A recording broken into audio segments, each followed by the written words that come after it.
Our next speaker is Jim Walker.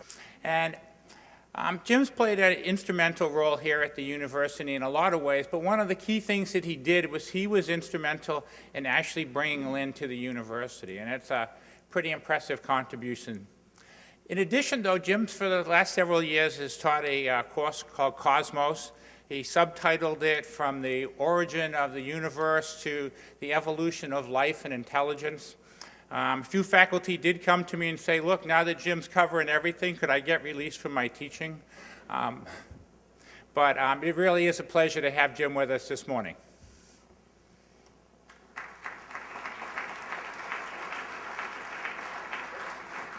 Unfortunately, Peter Hepler can't be here today. He was going to speak. He's in the hospital.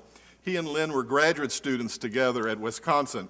So I just want to read a very short paragraph that he sent. I'm very sorry to miss this symposium. Lynn was a fellow scholar and a very dear friend. It was my good fortune to have gained her friendship as a grad student and then to renew it for 20 plus years as a fellow faculty member at UMass. I think that I last saw her on her bike perhaps the day before she had her stroke. Such energy, fierce independence, and originality are a rare combination. Those of us who have known Lynn can bask in the glow of this impressively creative scientist. Okay, so I'm going to go through and give you some of my reminiscences of Lynn. Alexandria was the greatest city the Western world had ever seen.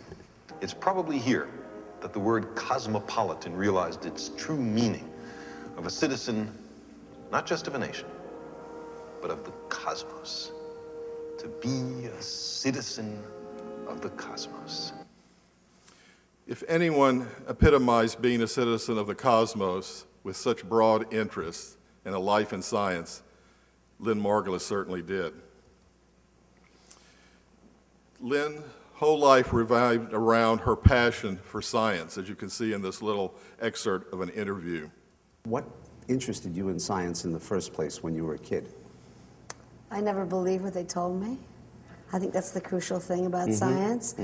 I believe what I saw myself. It seemed to me that science was a way of finding out directly about the world from evidence. And I had never seen that in my life. I had only seen people saying, you do that because he said so, or you do that because he knows more than you. That is so typical, Lynn. Well, I first met Lynn in 1966. I was a graduate student at Harvard. And I still remember I was working in the lab of Elsa Borghardt, and this young woman came in, laid down a manuscript, introduced herself, and that became this famous paper of hers that was rejected 15 times before it was finally published. That's another attribute that Lynn had. Coming to UMass, I had just taken over in 1986 as the chair of the Botany Department. I called a good friend at Duke to ask him to come and give a seminar.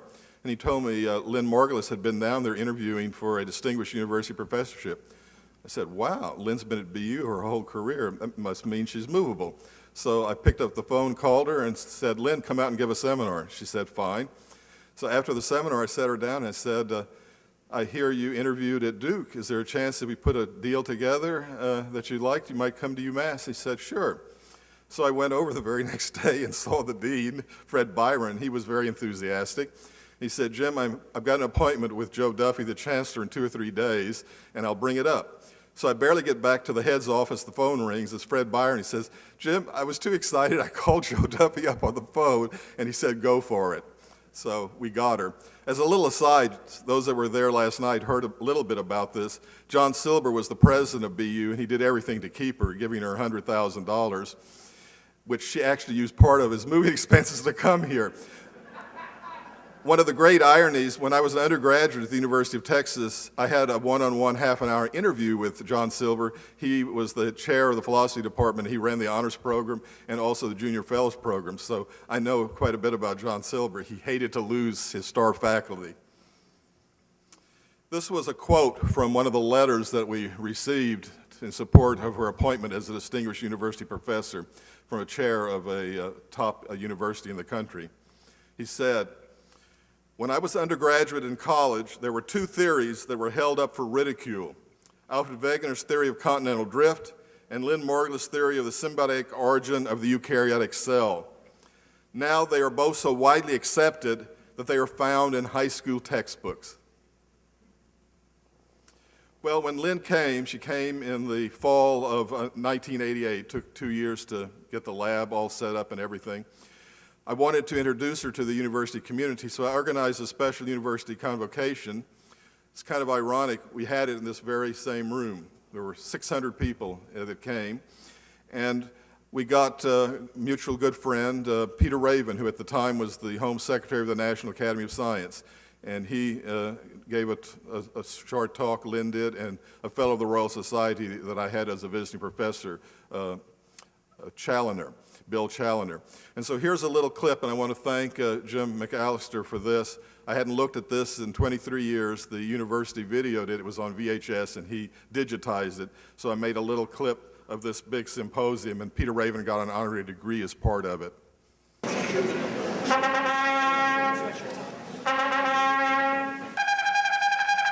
old people here remember Walter Chestnut. Welcome to this special convocation. 3.5 billion years in life on Earth. Before proceeding to the first introduction, I'd like to pay a special tribute to Professor Jim Walker, whose brainchild this is and whose drive in bringing these outstanding individuals here is something to it, for which we're all very greatly indebted. Thank you very much, Jim. Lynn Margulis arrived on campus this semester as one of our newest faculty. She is Distinguished University Professor and Professor of Botany. She is a member of the National Academy of Sciences. Thank you, Joe Duffy, and all our other distinguished guests and honored fellow colleagues.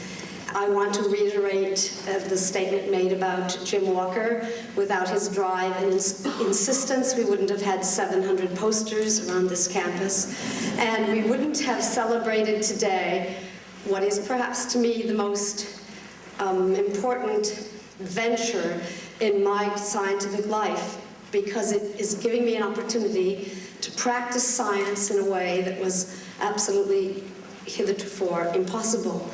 Today we opened a splendid laboratory in the Botany Department in the Moral Science Center, where we're going to be able to teach and learn and do new research in a way that hasn't been possible. And I want to thank everybody, including the people who helped design this laboratory, for this amazing opportunity that the University of Massachusetts has offered.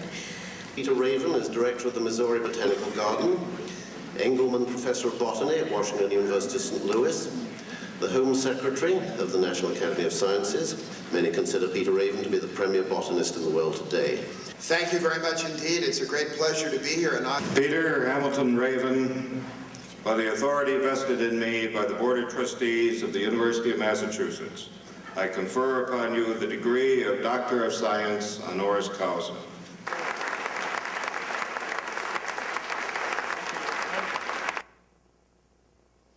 Well, one thing that was exciting having Lynn around, you just never knew what was going to happen. One day she called me up and said, I have a good friend coming by. Would you like to have lunch together with us? And I said, sure. So I made reservations at Panda's. It was a Saturday afternoon. In walks Lynn with this very distinguishing looking gentleman. Turned out to be the British ambassador to the United Nations who held the chair of the Security Council that month. And he also was a world expert on climatic change and world affairs, a personal advisor to Margaret Thatcher, the Prime Minister.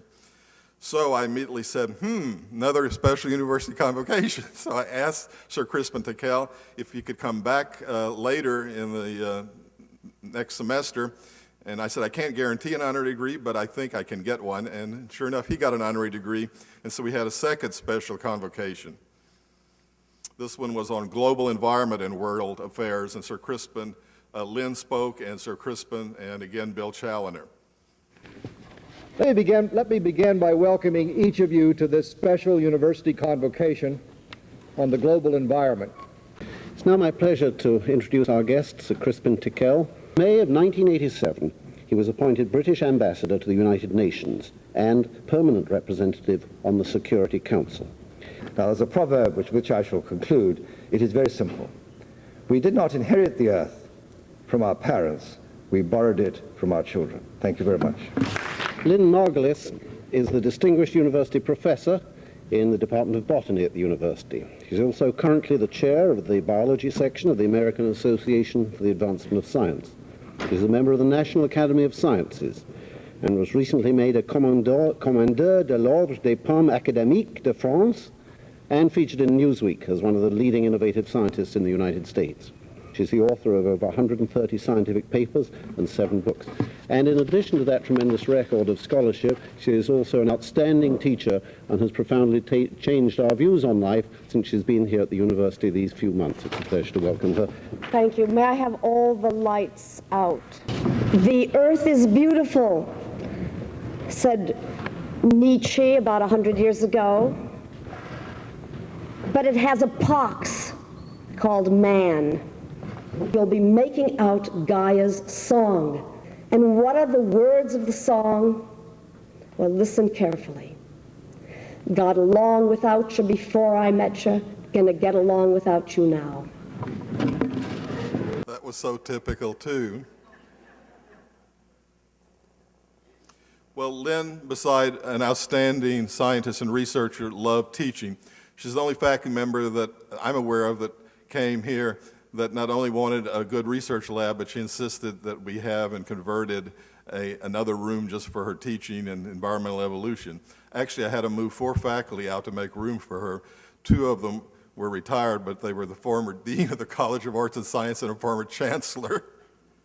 So her course that was so famous was the environmental evolution course.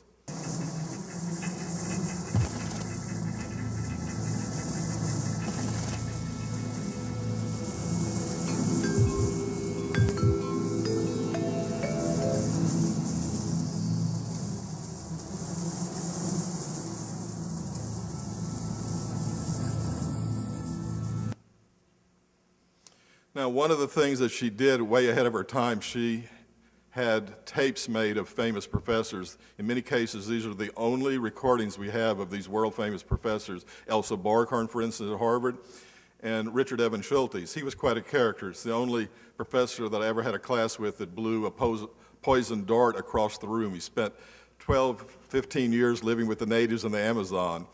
And so I'm so glad that we have these recordings. Now, the active intoxicating principle. He's considered to be the father of ethnobotany and a world expert. He was a world expert in hallucinogenic plants. We are here today with Professor Richard Evans Schultes of Harvard University to talk about hallucinogenic plants. Now, what is an hallucinogen? There are many plants that are used to cause many kinds of hallucinations. The most common are the visual hallucinations. The next clip is so typical, Schultes, I can't believe it. This is why these recordings have to go to the Library of Congress with the rest of Lynn's material. I was introduced once in California where I had to give a lecture as an distinguished professor from Harvard. I had to begin my lecture with a correction. I said, I must correct you, professor, because I'm an extinguished professor from Harvard. I'm retired. I guess I'm extinguished too. Well, one of my great memories was going many times with Lynn to her retreats to Harvard Forest. They were always a lot of fun. She had me, I guess, 4 or 5 times give the after-dinner talk. The very last time I said, look, I've been talking about plants 43 years. I like them. But I've gotten very interested in ancient Egypt. I want to give a talk at ancient Egypt. I think I'm the only person that knew Lynn that would get away with that, but she let me do it. So she was actually the one that was responsible for the Cosmos course. She went to some national meeting, and they said that this kind of a course should be given, and Lynn always told me, you were the only one that actually ended up giving one. She loved this. This was one of the course critiques. The students said, subject material really interesting. And this is what Lynn really liked. Every UMass non-science major student should be required to take this course before graduating, and she completely agreed with that. One of the nice things about Lynn is she had so many outstanding students that came through her environmental evolution course that actually ended up being a TA in this course. And I'm going to end with this. This just gives you an idea of what you could never know what to expect with Lynn. I was channel hopping the TV one day and watching the History Channel. How often do you see your TA on the History Channel? Well, I think the classic Maya were comparable to the high civilizations in the ancient Near East. Sumerians, other Mesopotamian civilizations, Egyptians, pre-industrial. They had hieroglyphic writing. They had extensive trade networks, art, culture, and so on. So with Lynn, you never knew what to expect.